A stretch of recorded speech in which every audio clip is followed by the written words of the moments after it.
केलं ते टीचर होते त्यांची ना पार्वती बाई त्यांना लहानपणी नालाने बाळ बोलत होते. त्यांचे खरे नाव केशव होते. त्यांना कुस्त्या खेळणं खूप आवडतं, त्यांना गणित खेळायचं खूप आवडतं, त्यांना पोवायला खूप आवडायचं. काय मुलं शेंगदाणे खाऊन तर्फाला खाली फेकले तेव्हा गुरुजी आले. गुरुजी बोलले कोणी तर्फाला फेकले.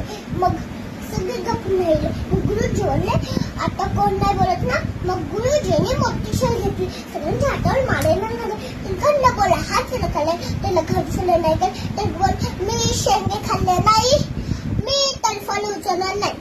मग गुरुजी बोलले कोणी तर्फाला फेकले. मग त्याला बोलले मी चुगली करणार नाही. असे होते ते लोक.